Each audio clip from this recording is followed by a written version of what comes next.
Hello everyone, this is Bharat Sattar, Faculty for Science and Technology. Friends మనందరికీ తెలిసిన విషయమే, ఇటీవల కాలంలో ఏపీపీఎస్సి గ్రూప్ 2 ఎగ్జామినేషన్ సంబంధించి ప్రిలిమినరీ ఎగ్జామినేషన్ అనేది సక్సెస్ఫుల్ గా కండక్ట్ చేయడం జరిగింది. సో అందులో ఆఫ్ కోర్స్ ఆ ప్రిలిమినరీ ఎగ్జామినేషన్ మనం అబ్జర్వ్ చేసింటే ఖచ్చితంగా 5 పేపర్లలో మొత్తం మీద 5 పార్ట్స్ లో ఉన్న సిలబస్ లో 5 పార్ట్స్ లో మనం చూస్తే ఇచ్చిన సిలబస్ ని ఎంత డెప్త్ గా మనకు క్వశ్చన్స్ అనేది అడిగారో మనం అబ్జర్వ్ చేయొచ్చు. So more over cut off విషయానికి వస్తే 150 మార్కులకి 35 నుంచి 40 మార్కుల మధ్యలో కట్ ఆఫ్ ఉండేదానికి స్కోప్ ఉందనేది టాక్. అది జనరల్ గా పబ్లిక్ టాక్, బయట నడిచేటువంటి టాక్ ప్రకారం మనం చూస్తే of course question paper toughness ని బేస్ చేసుకొని కొంతవరకు మనం థింక్ చేస్తే ఓవరాల్ గా కట్ ఆఫ్ అనేది ఒక 35 నుంచి 40 మార్కుల మధ్యలో ఉండేదానికి స్కోప్ ఉందని మనం అనుకోవచ్చు. అది ఎప్పుడు అది 1:50 రేషియోలో తీసుకుంటే, అది 1:100 అనేది అది జస్ట్ బయట అది ఒక స్పెక్యులేషన్స్ నడుస్తున్నాయి, కానీ అది 1:100 అనేది ఇంకా ఎవరికి తెలియదు, అది ఇంప్లిమెంట్ చేస్తారో చేయరో. బట్ 1:50 అనేది మాత్రం కన్ఫర్మ్ అని మనం చెప్పొచ్చు. సో ఈ నేపథ్యంలో ఖచ్చితంగా మనం ఇంకా దాన్ని మర్చిపోయి, ఇంకా ప్రిలిమ్స్ పార్ట్ అనేది మర్చిపోయి ఎవరైతే ఈ బార్డర్ మార్క్స్ ఇది అంటున్నాం కదా 35 మార్కుల కంటే పైన ఎవరైతే ఉంటారో ఖచ్చితంగా కాన్ఫిడెంట్ గా మెయిన్స్ కోసం ప్రిపేర్ అవ్వాల్సిన అవసరం ఉంది. సో మరి ప్రిలిమ్స్ ఎగ్జామ్ లోనే ఆ విధంగా క్వశ్చనింగ్ అనేది మనకు ఉంటే మరి మెయిన్స్ ఎగ్జామినేషన్ అనేది ఏ విధంగా ఉంటుందో మనం ఇప్పుడే ఇమాజిన్ చేసుకోవాలి. సో మోర్ ఓవర్ మెయిన్స్ లో ఉండేది మనకి కొంతవరకు మనం ఆలోచిస్తే 2 పేపర్లు. ఓకే, ఐపీపీఎస్సి గ్రూప్ 2 మెయిన్స్ లో మనకి కేవలం 2 పేపర్లు కనిపిస్తున్నాయి. పేపర్ 1 విషయానికి చూడండి,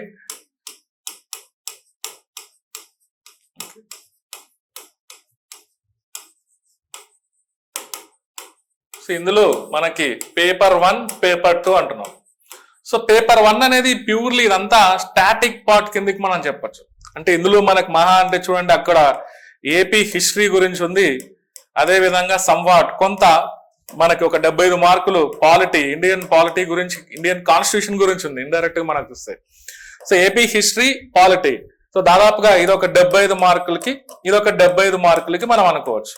మోర్ ఓవర్ ఇవి ఎంత టఫ్ వచ్చినా కూడా చాలా మంది ఆ సబ్జెక్ట్ పైన అవగాహన ఉంటే, ఆ సబ్జెక్ట్ పైన గ్రిప్ ఉంటే ఖచ్చితంగా ఏపీ హిస్టరీ పాలిటీ పైన ఈ 150 మార్కుల్లో కొంత మంచి స్కోరే చేయొచ్చు. సో ఇక్కడ మంచి స్కోర్ అంటే మనకి ఇప్పుడు మన ఇచ్చిన ప్యాటర్న్ లోనే క్వశ్చనింగ్ ఉంటే మాత్రం ఒక 150 మార్క్స్ కి కరెక్ట్ గా చదివితే, మీరు మంచిగా చదివితే ఒక నెగిటివ్ మార్కింగ్ లో కూడా ఒక 75 కంటే ఎక్కువ మీరు తెచ్చుకోవచ్చు. అంటే 50% కంటే అబోవ్ మీరు తెచ్చుకునే దానికి స్కోప్ ఉంది. కానీ ఆ స్కోర్ అనేది మనకు సరిపోదు. సో ఈ పేపర్ లో మాత్రం మనకి అట్లీస్ట్ ఒక 90 మార్కులన్నా తెచ్చుకునే దానికి ట్రై చేయాలి 150లో విత్ నెగిటివ్ మార్కింగ్. ఎందుకంటే ఇదంతా స్టాటిక్ పార్ట్.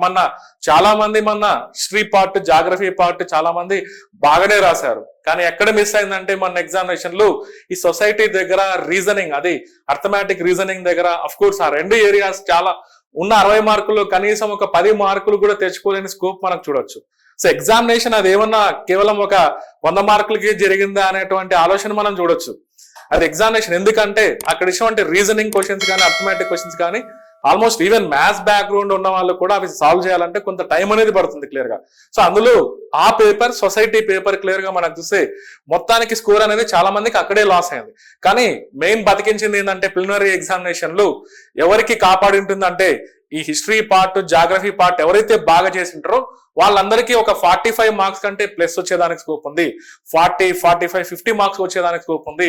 ఇంకా 2 కూడా సరిగా రాయాలనంటే మాత్రం అది ఇంకా మన తప్పిద్దామని మనం అనుకోవాలి. ఓకే, అక్కడ చూడండి, ఎందుకంటే అక్కడ 60 మార్కులకైనా కూడా ఆ 2 పేపర్లలోనే కనీసం మనకి నెగిటివ్ మార్కింగ్ లో 40 మార్కులు తెచ్చుకునేదానికి స్కోప్ ఉంది. అలాగే ఇక్కడ కూడా మీరు థింక్ చేయాలి, ఈ 2 కూడా స్టాటిక్ పార్ట్ మనకు చూస్తే, ఏపీ హిస్టరీ పాలిటీ పార్ట్ మనకు చూస్తే 150 మార్కుల్లో మనకు అట్లీస్ట్ కనీసం ఒక 60% అన్న మార్క్స్ తెచ్చుకునేలాగా ఉండాలి. 60% అంటే అరౌండ్ మనకి 150 మార్కుల్లో ఒక 90 మార్కులు తెచ్చుకునే దానికి ట్రై చేయాలి మనం చూసినట్లయితే క్లియర్ గా. ఓకే, 50% అంటే 75 మార్క్స్ అనుకోవచ్చు, దానికంటే ఎక్కువ క్లియర్ గా 60% అంటున్నాం కాబట్టి 90 మార్కులు తెచ్చుకునే దానికి దీంట్లో ప్రయత్నం చేయాలి. 90 మార్కుల కంటే తక్కువ ఉంటే మాత్రం మనకి జాబ్ విషయంలో మనం కొంతవరకు వెనకల పడిపోతాం. Coming to the discussion, next మనకు చూడండి ఈ పేపర్ 2 అనేది ఉంది కదా, ఈ పార్ట్ మనకి నెక్స్ట్ కీ రోల్ ప్లే చేయనుంది. ఓకే, ఇందులో అందరూ ఆల్మోస్ట్ మనకు ఉండేది ఇంకా మెయిన్స్ లో ఈ 2 పేపర్లే కాబట్టి చదివే ప్రతి ఒక్కరు, గ్రూప్ 2 మెయిన్స్ కోసం ప్రిపేర్ అయ్యేటువంటి ప్రతి ఒక్కరు దీనిపైన ఆటోమేటికల్ గా కొంత స్కోర్ చేసేదానికి స్కోప్ మనకైతే కనిపిస్తుంది, మన ముందరే కనిపిస్తుంది స్కోప్ అనేది. అంటే ఇందులో మనం ఒక మార్కు లాస్ అయ్యే కొద్దీ మనం వెనకల్లో పడిపోతుంటాం అనేది మీరు గమనించాలి. బట్ మన జాబ్ డిసైడ్ చేసేది మాత్రం మనం చూడండి ఈ పేపర్ 2 అని మనం చెప్పుకోవచ్చు. ఎందుకంటే ఇందులో మనకి ఎకానమీ పార్ట్ అదే విధంగా ఎస్ఎన్టీ పార్ట్ అనేది క్లియర్ గా మనకు కనిపిస్తుంది. మన ఇచ్చిన ప్యాటర్న్ ప్రకారం మనకు చూస్తే ఇంకా మీరు ఇమాజిన్ చేసుకోవచ్చు ఎకానమీ ఎస్ఎన్టీ అనేది ఏ రేంజ్ లో క్వశ్చన్స్ ఉంటాయో, మనం ఎక్కడి నుంచి అడుగుతారు అనేది కూడా మనకు క్వశ్చన్ మార్క్ ఇక్కడ మనకు చూస్తే. ఎనీహౌ ఇది 75 మార్కులు సేమ్, ఇది 75 మార్కులు అంటున్నాను క్లియర్లీ.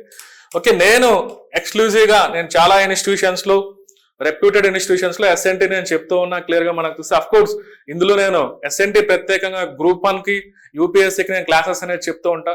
చాలా మంది నా వీడియోస్ చూసే వాళ్ళకి నేను చాలా మందికి తెలిసే ఉంటా క్లియర్ గా.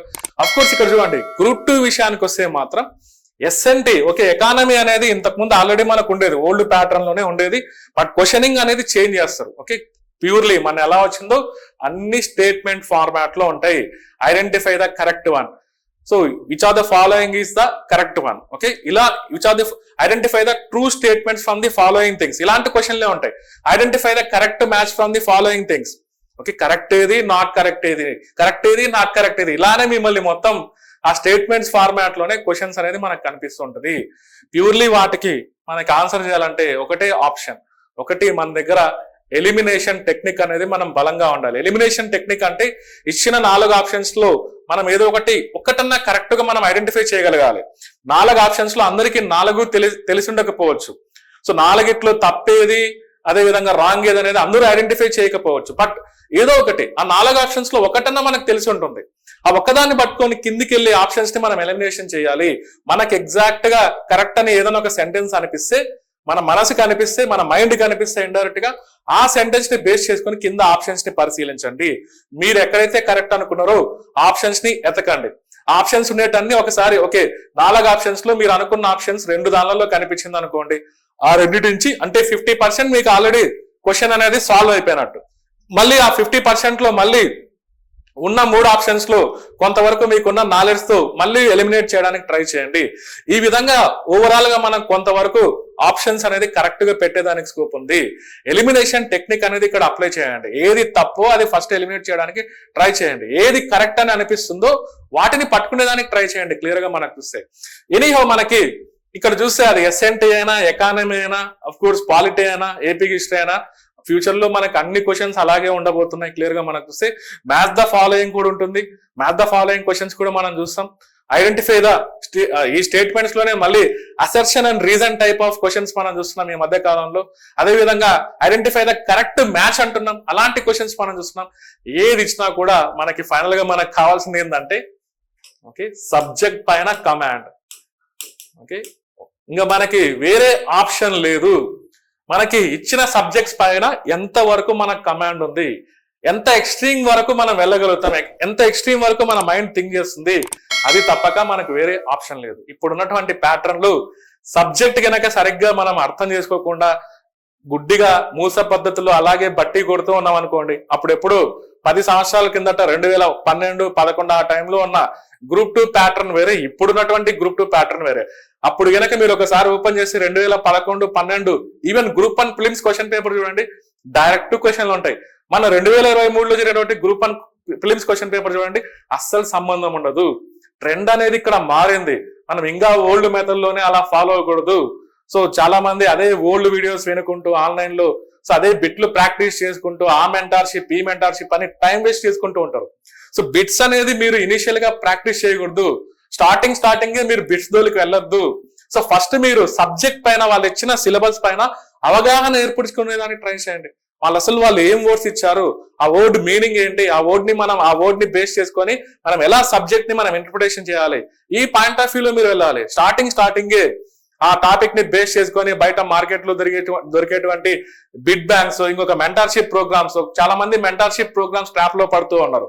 అది చాలా రాంగ్ బేసికల్. ఎందుకంటే ఇక్కడ మెంటార్షిప్ లో మనకి అఫ్ కోర్స్ ఆ బిట్స్ నేను ప్రాక్టీస్ చేయాలి, చేయకూడదు అనట్లేదు. ఫస్ట్ మీరు ఫోకస్ చేయాల్సింది ఏంటి, కొద్ది రోజులు ఆ సబ్జెక్ట్ అనేది మీరు చదవాలి. కొత్తగా వచ్చిన వాళ్ళకి నేను చెప్తున్నా. సో ఆల్రెడీ ఎప్పటి నుంచో ప్రిపేర్ అయ్యే వాళ్ళకి ఇవన్నీ చదివే ఉంటారు. అఫ్ కోర్స్ కొత్తగా వచ్చే వాళ్ళు ఏం చేయాలి, ఆ సబ్జెక్ట్ ని కొంత ఫస్ట్ చదివేదానికి ట్రై చేయండి, నీట్ గా అర్థం చేసుకోండి. అప్పుడు ఆ సబ్జెక్ట్ నుంచి మీరు మైండ్ లో ఓన్ గా మీరు ఓన్ గా బిట్స్ అనేది జనరేట్ చేసేటువంటి స్టేజ్ లో మీరు ఉండాలి. అప్పుడే మీరు ఏ క్వశ్చన్ ఇచ్చినా కూడా మీరు కరెక్ట్ పెట్టేదానికి ట్రై చేస్తారు. సో గుడ్డిగా ఒక 10,000 బిట్లు ప్రాక్టీస్ చేయండి. సబ్జెక్ట్ పైన మనకు కమాండ్ లేకుండా మీరు 10,000 కాదుగా 1,00,000 బిట్లు ప్రాక్టీస్ చేసినా కూడా అది బూడిదలో పూసిన పన్నీర్ అవుతుంది, కానీ దానివల్ల మీకు ఉపయోగం ఉండదు. సో ఫస్ట్ సబ్జెక్ట్ నేర్చుకునే దాన్ని ట్రై చేయండి.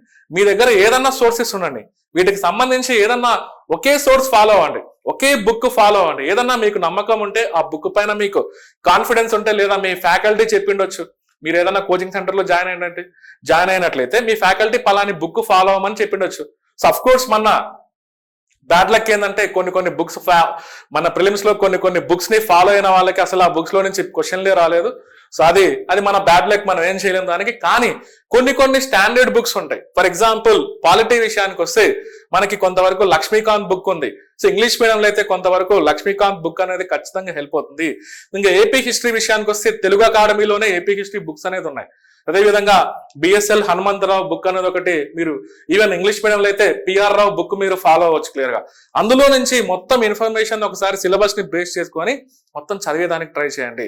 ఇవి కొంతవరకు స్కోర్ చేసేదానికి స్కోప్ ఉంది. బట్ ఇక్కడ చూడండి, ఎస్ఎన్టీ విషయానికి వస్తే మాత్రం ఇది చాలా 360 డిగ్రీస్ యాంగిల్లో ఉంది. చూస్తే పేరుకే ఎస్ఎన్టీ అన్నారు, కానీ ఇక్కడ యూనిట్ 1 కానించి మీరు అబ్జర్వ్ చేయండి. Unit 1, unit 3, unit 2, unit 3, unit 4, unit 5 ఒక్కొక్క యూనిట్ ని ఒక్కొక్క డైమెన్షన్ లో మీరు చూడవచ్చు. మీ దగ్గర సిలబస్ కాపీ ఉంటే యూనిట్ 1 చూడండి, మొత్తం సైన్స్ అండ్ టెక్నాలజీ అని పెట్టిన హెడ్డింగ్ కి అందులో మొత్తం యూనిట్ 1 లోనే ఇంక్లూడ్ చేశాడు. అందులో స్పేస్ ఉంది, డిఫెన్స్ ఉంది, ఇన్ఫర్మేషన్ కమ్యూనికేషన్ టెక్నాలజీ ఉంది, emerging areas of science and technologies అన్నారు, అంటే modern science and technology areas. అదే విధంగా మనకి ప్రత్యేకంగా న్యూక్లియర్ టెక్నాలజీ మీద ఫోకస్ చేశాడు యూనిట్ 1 లో. మనకి సైన్స్ అండ్ టెక్నాలజీ పాలసీస్ పైన ఫోకస్ చేశాడు. మొత్తం తీసుకొని వచ్చి సైన్స్ అండ్ జనరల్ గా మనకి కాంపిటేటివ్ ఎగ్జామ్ లో సైన్స్ అండ్ టెక్నాలజీ దేనికోసం ప్రిపేర్ అవుతుంటామో, ఏ టాపిక్స్ ని ప్రిపేర్ అవుతుంటామో అవన్నీ తీసుకొని వచ్చి యూనిట్ 1 లో యాడ్ చేశాడు. మరి దాంతోనే సైన్స్ అండ్ టెక్నాలజీ అనేది అయిపోవాలి బేసికల్ గా మనకు వస్తే. కానీ ఇక్కడ ఏం చేశారు చూడండి, మళ్ళీ యూనిట్ 2 లో ఎక్స్క్లూజివ్ గా energy related technologies, energy management అనే టాపిక్ ఉంది క్లియర్ గా మనకు వస్తే. ఎనీహో మన భారతదేశానికి ఎనర్జీ రిసోర్సెస్ అనేది ఒక ఇంపార్టెంట్ ఏరియా, ఎకనామిక్ గా అనుకోవచ్చు లేదా ఎన్విరాన్మెంటల్ ఆస్పెక్ట్స్ లో మనం చూడొచ్చు. సో ఇలా మనకు చూస్తే ఎనర్జీ రిసోర్సెస్ అనేది మన డెవలప్మెంట్ కి కీ రోల్ ప్లే చేస్తున్నాయి. సో శక్తి వనరుల్లో పర్టికులర్ గా మనం చూడండి, మనం ఎక్కువగా రిన్యూవబుల్ ఎనర్జీ రిసోర్సెస్ పైన ఫోకస్ చేయాలనుకుంటున్నాం. సో మనకు ప్రత్యేకంగా ఈ మధ్య కాలంలో మన రిన్యూవబుల్ ఎనర్జీ రిసోర్సెస్ టార్గెట్స్ కూడా చేంజ్ అయినాయి. 2030 నాటికి మనకు చూస్తే సో మనకి యాక్చువల్ గా సస్టైనబుల్ డెవలప్మెంట్ గోల్స్ అనేది ఉంది, అవి మనం కూడా ఫాలో అవుతున్నాం. యునైటెడ్ నేషన్స్ లో ఉన్నటువంటి ప్రతి member country sustainable development goals ని ఇంప్లిమెంట్ చేస్తున్నాయి. ఆ సస్టైనబుల్ డెవలప్మెంట్ గోల్స్ లో ప్రత్యేకంగా మీరు చూడండి, 7వ గోల్ లో చూస్తే క్లీన్ అండ్ అఫోర్డబుల్ ఎనర్జీ అని మెన్షన్ చేసింది. ప్రపంచంలో ఉన్నటువంటి ప్రతి దేశాలు ఈ క్లీన్ అండ్ అఫోర్డబుల్ ఎనర్జీని ప్రొవైడ్ చేసే విధంగా ఉండాలి. ఆ పాయింట్ మీరు గమనిస్తే అందులో చాలా మీనింగ్ ఉంది. ఒక ఇండియానే కాదు, ప్రపంచంలో ఉన్నటువంటి ప్రతి దేశాలు ఇక్కడ క్లీన్ అండ్ అఫోర్డబుల్ ఎనర్జీ అంటే వన్ అండ్ ఓన్లీ ఆప్షన్ మనం రిన్యూవబుల్ ఎనర్జీ రిసోర్సెస్ ని ప్రమోట్ చేయాలి. ఆ పాయింట్ చూడండి, క్లియర్ గా మనకి సస్టైనబుల్ డెవలప్మెంట్ గోల్స్ 7 లో మనకి మెన్షన్ చేశారు క్లియర్ గా మనం చూస్తే. ఆ ప్రాసెస్ లో భాగంగా మన ఇండియా కూడా మోర్ ఓవర్ ప్రెసెంట్ యూస్ చేసినటువంటి ఫాజిల్ ఫ్యూయల్స్ ని కొంతవరకు మినిమైజ్ చేసుకుంటూ రిన్యూవబుల్ ఎనర్జీ రిసోర్సెస్ వైపుకి మూవ్ అవుతుంది. ప్రత్యేకంగా మనం చూస్తే సోలార్ ఎనర్జీని ప్రమోట్ చేస్తుంది, అదేవిధంగా విండ్ ఎనర్జీని ప్రమోట్ చేస్తుంది, బయోమాస్ ఎనర్జీ, బయోఫ్యూయల్స్ ని ప్రమోట్ చేస్తుంది ఇండైరెక్ట్ గా మనకు చూస్తే. సో అదే విధంగా hydro energy, small hydro power stations ని ప్రమోట్ చేస్తుంది. ఈ మధ్య కాలంలో మనకి జియోథర్మల్ పవర్ ప్లాంట్ చూడండి, ఇంతవరకు మన ఇండియాలో జియోథర్మల్ పవర్ అనేది మనం జనరేట్ చేయట్లేదు. బట్ ఈ మధ్య కాలంలో మనకి జమ్మూ కాశ్మీర్ లో ఒక జియోథర్మల్ పవర్ ప్లాంట్ ని మనం ప్లేస్ చేసాం క్లియర్ గా మనకు చూస్తే. అంటే గవర్నమెంట్ కి ఫ్యూచర్ లో ప్లాన్ ఉంది జియోథర్మల్ పవర్ ని ప్రమోట్ చేయాలని. ఇలాంటివన్నీ డెఫినెట్ గా రిన్యూవబుల్ ఎనర్జీ రిసోర్సెస్ ని మన ఇండియాలో ప్రమోట్ చేస్తున్నాం అనేది క్లియర్ గా మనకు అర్థమవుతుంది. ఎందుకంటే డెఫినెట్ గా నాన్ రిన్యూవబుల్ ఎనర్జీ రిసోర్సెస్ లో ఈ ఫాజిల్ ఫ్యూయల్స్ అనేది ఖచ్చితంగా ఎన్విరాన్మెంటల్ ప్రాబ్లమ్స్ క్రియేట్ చేస్తున్నాయి. సో ప్రపంచవ్యాప్తంగా వీటి వల్లనే గ్లోబల్ వార్మింగ్ జరుగుతుంది, క్లైమేట్ చేంజ్ జరుగుతుంది, యాసిడ్ రైన్స్ జరుగుతున్నాయి, ఈవెన్ కొన్నిసార్లు ఓజోన్ లేయర్ డిప్లీషన్ జరుగుతుంది క్లియర్ గా చూస్తే. పైగా ఇవన్నీ నాన్ రిన్యూవబుల్ ఎనర్జీ రిసోర్సెస్, వాటిని మళ్ళీ తిరిగి మనం రీప్లేస్ చేయలేం నేచర్ లో. మనకున్న ఆప్షన్ ఏంటంటే రిన్యూవబుల్ ఎనర్జీ రిసోర్సెస్ వైపుకి మూవ్ అవ్వాలి. సో దాన్ని ఉద్దేశించే, ఆ పాయింట్ ఆఫ్ వ్యూని ఉద్దేశించే సెకండ్ యూనిట్ అనేది డిజైన్ చేశారు క్లియర్ గా. అది కూడా మనకి ఎనర్జీ రిలేటెడ్ టెక్నాలజీస్ అనాలి. అది ఎక్కువగా మనకి టెక్నాలజికల్ యాంగిల్లో ఫోకస్ చేయాలి, నాట్ జాగ్రఫికల్ యాంగిల్. ఇక్కడ మనకి టెక్నాలజికల్ యాంగిల్లో మీరు చూడాలి ప్రతిదీ, అందులో ఇన్వాల్వ్ అయినటువంటి టెక్నాలజీ పైన ఫోకస్ చేయాలి, ఆ ప్రోగ్రామ్స్, స్కీమ్స్, పాలసీస్ పైన ఫోకస్ చేయాలి, వాటి లొకేషన్స్ ఎక్కడ ఉన్నాయి, ఏ దేశంలో ఎంత ఉంది, ఇవన్నీ మీరు చూడకూడదు. ఓకే, సో వాటి లొకేషన్స్ పైన, జాగ్రఫికల్ డిస్ట్రిబ్యూషన్ పైన ఫోకస్ చేయొద్దు, టెక్నాలజికల్ యాంగిల్లో మీరు ఫోకస్ చేయాలి. ఈ మధ్య కాలంలో మీరు అబ్జర్వ్ చేయాలి ఫ్రెండ్స్. ఓకే, ఏపీపీఎస్సీ కరెక్ట్ గానే ఆలోచిస్తుంది, మనం కరెక్ట్ గా లేమనేది గమనించాలి క్లియర్ గా మనం చూస్తే. ఓకే, మన మోర్ ఓవర్ మన ఇచ్చినటువంటి పేపర్ అనేది అది అన్ఫార్చునేట్ గా అలా జరిగింది, చాలా వరకు కొంత అవుట్ ఆఫ్ కంటెక్స్ట్ లోకి వెళ్ళిపోయారు. ఇక్కడ కూడా మనకు అలాగే జరగచ్చు. మనకు చూస్తే వాళ్ళు ఇచ్చిన సిలబస్ అలా వర్డ్స్ ఇచ్చారు, కానీ ఆ వర్డ్స్ ని బేస్ చేసుకొని మనం చేయాల్సింది ఏంటంటే 360 degrees యాంగిల్లో థింక్ చేస్తూ పోవడమే, అంతకు మించి మన దగ్గర వేరే స్కోప్ లేదు. సో దానికి మనకు ఖచ్చితంగా మీరు అనుకోవచ్చు మరి సోర్సెస్ ఏంటి, ఆ బిట్స్ అనేది ఎలా మనం ఆలోచించవచ్చు అంటే ఒకటి యూపీఎస్సీ ఎగ్జామినేషన్ లో గత 5 సంవత్సరాల్లో జరిగినటువంటి బిట్సే మనకి ప్రామాణికం. మీరు గ్రూప్ 2 మెయిన్స్ ప్రిపేర్ అయ్యే వాళ్ళు ఖచ్చితంగా నేను ఒకటే చెప్తున్నా, యూపీఎస్సీ ఎగ్జామినేషన్స్ ఉంటాయి కదా, లాస్ట్ 10 సంవత్సరాల్లో ఈ సైన్స్ అండ్ టెక్నాలజీ క్వశ్చన్స్ అనేది ఎలా వస్తున్నాయో ఒకసారి మీరు చూడండి. ఆ సిలబస్ ఇక్కడే ఉంది. ఓకే, సైన్స్ అండ్ టెక్నాలజీ మీరు యూపీఎస్సీ ప్రిపేర్ అయినా లేదా ఏపీపీఎస్సీ గ్రూప్ 1 ప్రిపేర్ అయినా గ్రూప్ 2 ప్రిపేర్ అయినా అంతా ఒకటే, కాకపోతే క్వశ్చనింగ్ విధానం వేరే ఉంటుంది. బట్ వీళ్ళు ఏం ఫాలో అవుతున్నారు, యూపీఎస్సీ ప్యాటర్న్ ని ఫాలో అవుతున్నారు. ఒకసారి ఈ సిలబస్ ని బేస్ చేసుకొని యూపీఎస్సీ క్వశ్చన్స్ ని ఒకసారి చూడండి, అవి క్లియర్లీ అనలైటికల్ గా, అక్కడెక్కడే కానీ మన మెమరీ పవర్ ని టెస్ట్ చేసే విధంగా ఉండవు, క్లియర్ గా అనలైటికల్ గా క్వశ్చన్స్ మనం చూస్తున్నాం. అఫ్ కోర్స్ మనకి కొంతవరకు మెమరీ పవర్ అనేది యూజ్ అవుతుంది, ఆ మెమరీ పవర్ ని బేస్ చేసుకొని అనలైటికల్ గా థింక్ చేయాలి, అప్పుడే మనకి అక్కడ ఉన్నటువంటి చాప్టర్స్ కి కరెక్ట్ విధానంలో మనం ప్రిపేర్ అయినట్లు మనం గమనించాలి ఫ్రెండ్స్. ఓకే, సో నా రెగ్యులర్ క్లాసెస్ లో ఇదే పద్ధతిని నేను ఫాలో అవుతుంటా. నా క్లాసెస్ అనేది మీకు ఈవెన్ సాక్షి ఎడ్యుకేషన్ ఛానల్లో కూడా మీరు కావాలంటే నా క్లాసెస్ మీరు చూడొచ్చు. ఈవెన్ నా పేరు కొడితే వెబ్సైట్, ఓకే, యూట్యూబ్ లో Bharat Sattar science and technology classes అని కొడితే నా క్లాసెస్ చాలా వస్తాయి. ఒకసారి మీరు కావాలంటే చూడొచ్చు, ఎలా ఉండాలి మన అప్రోచ్ అనేది ఏ విధంగా ఉండాలి క్లియర్ గా మనకు ఇస్తాయి. ఎనీహౌ ఈ రెండు మీరు చూడండి, ఇక్కడ యూనిట్ 1 యూనిట్ 2 అనేది నా ఉద్దేశంలో ఈ రెండు ఏమంటున్నామంటే టెక్నాలజీ రిలేటెడ్ టాపిక్స్ అనుకోవచ్చు, టెక్నాలజీ రిలేటెడ్ టాపిక్స్ అంటున్నాం. బట్ ఇక్కడ నుంచి మళ్ళీ మారిపోయింది ట్రెండ్ అనేది. ఓకే, దీంట్లో మళ్ళీ పార్ట్ 1 అంటున్నాం, మళ్ళీ దీంట్లో పార్ట్ 2 అంటున్నాం క్లియర్ గా. సైన్స్ అండ్ టెక్నాలజీనే మళ్ళీ నేను ఇలా డివైడ్ చేశాను, పార్ట్ 1 అంటున్నాం, పార్ట్ 2 అంటున్నాం క్లియర్ గా.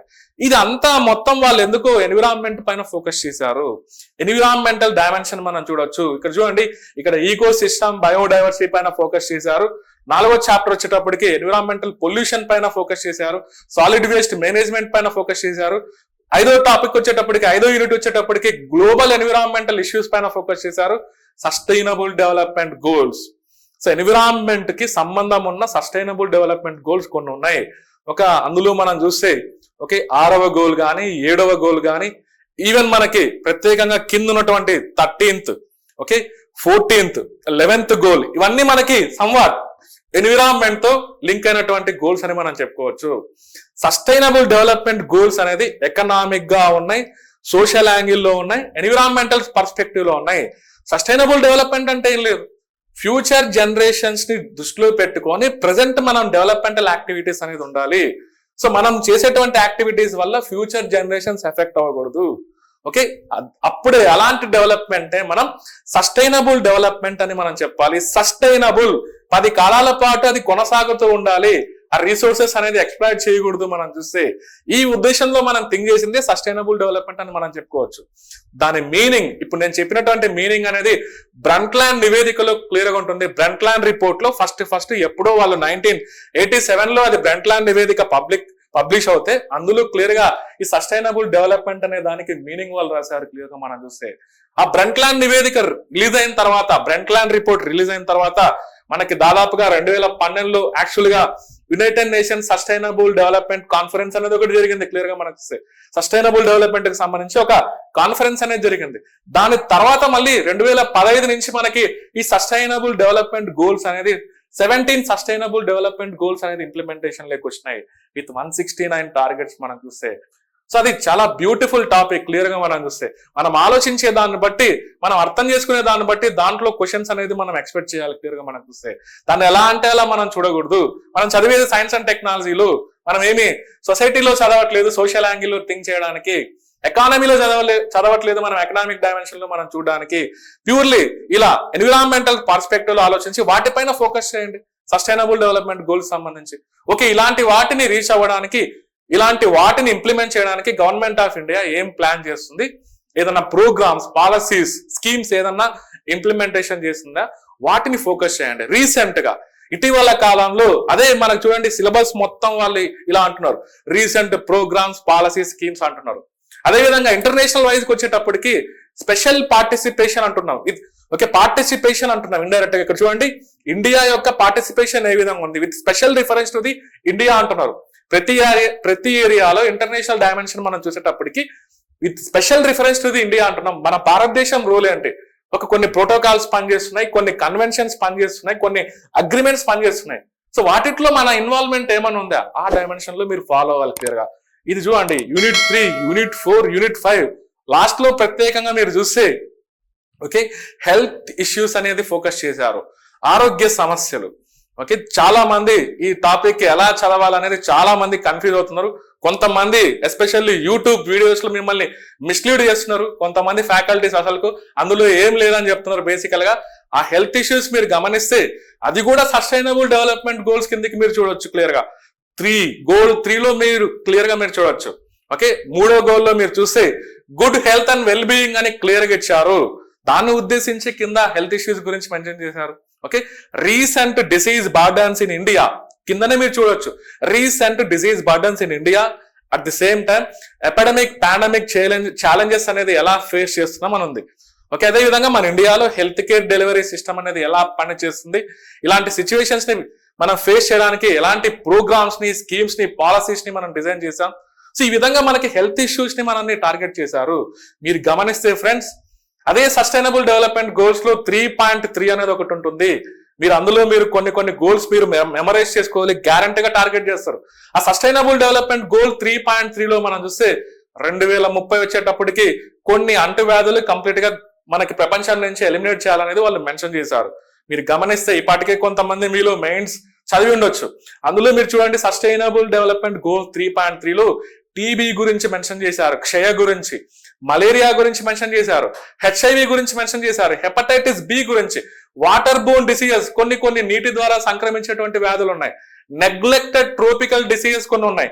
అంటే కొన్ని వాటిని కొంతవరకు కాన్సన్ట్రేషన్ చేయట్లేదు, నెగ్లెక్టెడ్ ట్రోపికల్ డిసీజెస్ అంటున్నారు. వాటన్నిటిని క్లియర్ గా 2030 వచ్చేటప్పటికి ప్రపంచంలో కనిపించకుండా రూపుమాపాలనేది సస్టైనబుల్ డెవలప్మెంట్ గోల్స్ లో ఉంది. అవి కేవలం లక్ష్యాలు మాత్రమే, అవి నెరవేరవా అనేది ఇప్పుడు మనం మాట్లాడకూడదు. దాని గురించి మనం ప్రెసెంట్ ఇప్పుడు 2024లో ఉన్నాం అనేది మీరు గమనించాలి. ఇంకా టైం ఉంది 7 సంవత్సరాలు. మరి 2030 వచ్చేటప్పటికి ఆ రోజు ప్రపంచం ఎలా ఉంటుందో ఎవరికి తెలియదు క్లియర్ గా. ఎనీహో లక్ష్యాలు పెట్టుకొని వాటిని ఇంప్లిమెంటేషన్ చేయడానికి ప్రయత్నించడం అనేది ఒక మంచి పరిణామం అని మనం చెప్పుకోవచ్చు. మన భారతదేశం కూడా అదే వేలో వెళ్తుంది. ఈ రోజు చూడండి 2030కి మనకి ప్రపంచ ఆరోగ్య సంస్థ కానీ, United nation sustainable development goals కానీ ఈ టీబీని ఎలిమినేట్ చేయాలనేది 2030 టార్గెట్ పెట్టుకుంది. బట్ మనం పెట్టుకున్న టార్గెట్ వచ్చేసి 2025. మన భారతదేశం నుంచి క్షయను కంప్లీట్ గా ఎలిమినేట్ చేయాలనేది 2025 టార్గెట్ పెట్టుకుంది మనకు చూస్తే. బట్ అన్ఫార్చునేట్ గా ఇటీవల కాలంలో ప్రపంచ ఆరోగ్య సంస్థ విడుదల చేసినటువంటి నివేదికల్లో మనం చూస్తే టీబీ కేసెస్ లో 28% మన ఇండియాలోనే నమోదవుతున్నాయి క్లియర్ గా మనకు చూస్తే. అది కొంతవరకు బ్యాడ్ లక్ అని మనం చెప్పుకోవచ్చు. దానికి కారణాలు ఉన్నాయి, ఆ చాప్టర్ వచ్చినప్పుడు మనం చూడాలి ప్రత్యేకంగా. అదే విధంగా ఇవన్నీ ఏమంటున్నాం, అంటువ్యాధులు, communicable diseases, at the same time non communicable diseases. Recent disease burdens అంటే ఒక కమ్యూనికబుల్ డిసీజెస్ అనేది మీరు అనుకోకూడదు, నాన్ కమ్యూనికబుల్ డిసీజెస్ కూడా ఉన్నాయి. మన ఇండియాలో ఎంతో మంది క్యాన్సర్ తో సఫర్ అవుతున్నారు, ఎంతో మంది డయాబెటిస్ మిలిటస్ తో సఫర్ అవుతున్నారు, ఎంతో మంది హార్మోనల్ ఇంబ్యాలెన్స్ తో సఫర్ అవుతున్నారు.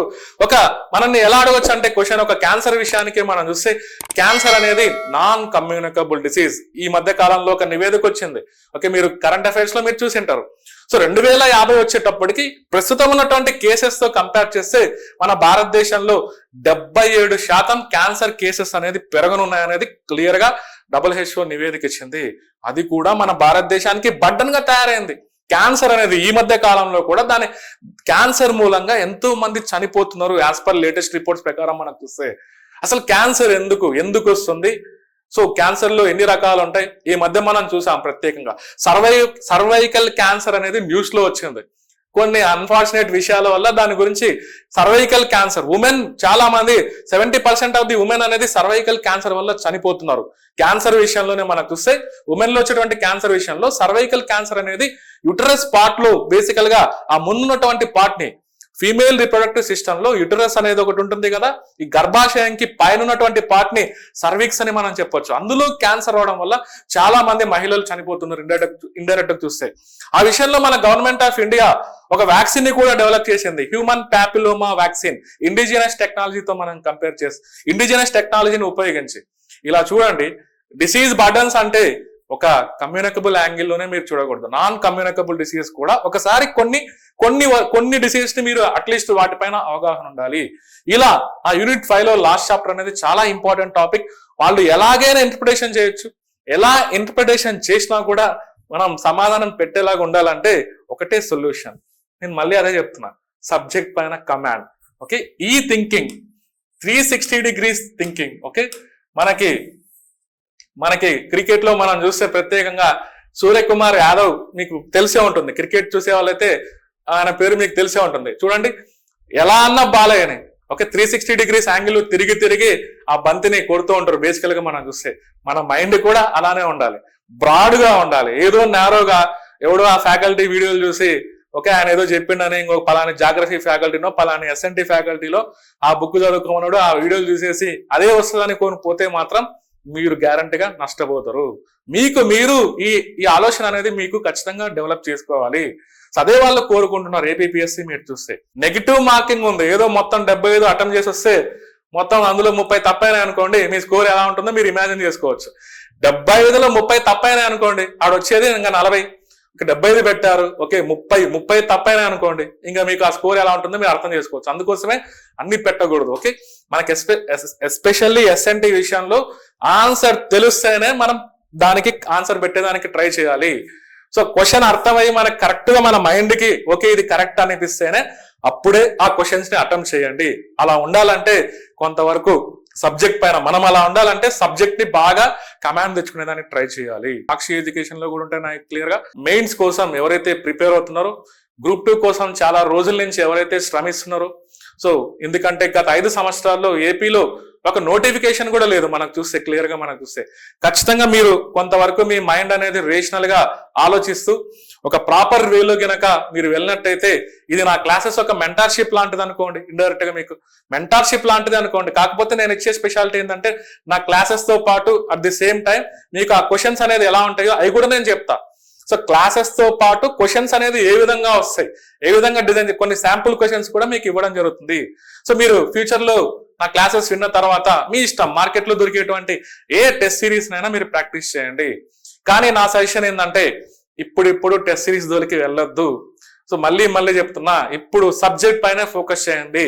టెస్ట్ సిరీస్ కోసం సబ్జెక్ట్ కంప్లీట్ అవ్వకుండా ఎప్పుడు ట్రై చేయొద్దు, బిట్లు ప్రాక్టీస్ చేయాలనేది ఎప్పుడు ట్రై చేయొద్దు friends. Clearly that's all for this session. Thank you.